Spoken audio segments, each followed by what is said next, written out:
আসসালামু আলাইকুম বন্ধুরা, কেমন আছেন? আশা করি ভালো আছেন। আমিও আপনাদের সকলের দোয়ায় ভালো আছি, আলহামদুলিল্লাহ। শীত যাই যাই করতেছে, মাঘ মাসের কিন্তু শুরু, কিন্তু শীতের কিন্তু তেমন একটা দাপট নাই। মাঘের শীত নাকি বাঘের গায়ে থাকে। এই কথাটা কতটুকু সত্য আমি জানি না, তবে আগের দিনের ময়-মুরব্বিদের মুখ থেকে শুনেছি। শীতকালে এমন একটা সবজি এটা, যেটা এই সিজনেই পাওয়া যায়। অন্য সিজনগুলিতে আমি কখনো দেখিনি, কখনো পাইও না। আর এই সিজনে এই সবজিটা পাওয়া যায়, তাই এটা খুব শখ করে খাওয়া হয়।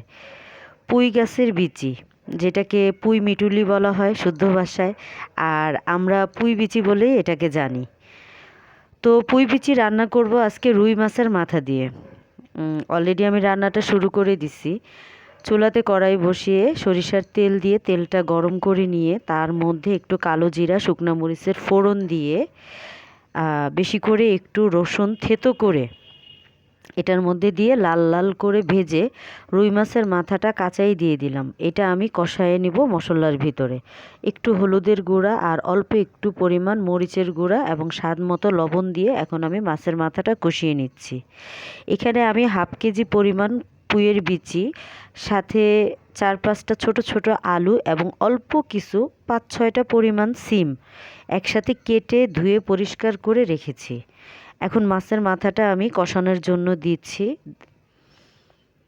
ঢাকনাটা তুলে একটু পর পর আমি এটা নেড়ে ভালো করে কষিয়ে নিচ্ছি এবং মাছের মাথাটা আমি অলরেডি ভেঙে দিয়েছি, যেটা আমার স্কিপ হয়ে গেছে, আমি বুঝতেই পারিনি। যাই হোক বন্ধুরা, আমি জানি আপনারা এর থেকেও ভালোভাবে এই রান্নাটা করতে পারেন। কে কীভাবে রান্না করেন আমাকে একবার জানাবেন। আজ আমি মাছের মাথা দিয়ে রান্না করতেছি। এটা ভাজি করেও খাওয়া যায়, দারুণ লাগে, ভালো লাগে। ভাত, রুটি, পরোটা এসবের সাথে বেশি ভালো লাগে।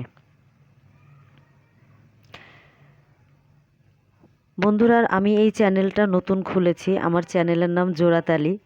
তো ছোটোখাটো রান্না করব, আপনাদের সাথে রান্নাগুলো শেয়ার করব। ব্যস্ত একটা সময় কাটাতে চাই আপনাদের সাথে।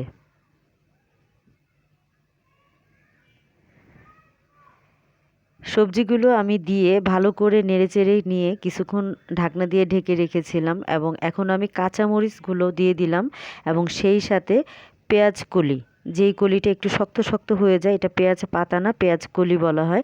পেঁয়াজ কলি আর কাঁচামরিচটা দিয়ে আমি ভালো করে নেড়ে নিচ্ছি।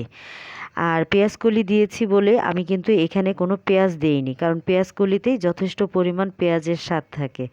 শুধু খালি রসুনটা থেতো করে দিয়েছিলাম।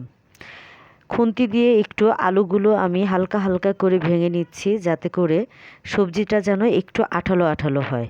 আমার রান্নাটা প্রায় হয়ে গেছে। আমি ধনিয়া পাতা দিয়ে নেড়েচেড়ে কিছুক্ষণের মধ্যে এটা নামিয়ে নেব। বন্ধুরা, আপনারা আমার ভিডিওটা দেখতে থাকেন এবং আপনাদের যদি আমার ভিডিওগুলো ভালো লাগে আমার চ্যানেলটা সাবস্ক্রাইব করে আমার সাথে থাকবেন। আপনাদের সাথে থাকা আমার পথ চলাকে আরও আনন্দময় করে দিবে এবং সহজ করে দিবে। আমি আপনাদের সাথে থাকতে চাই, কাজ করতে চাই। আমাকে আপনাদের সাথে থাকার সুযোগ করে দেন। ভালো থাকবেন বন্ধুরা। আল্লাহ হাফিজ।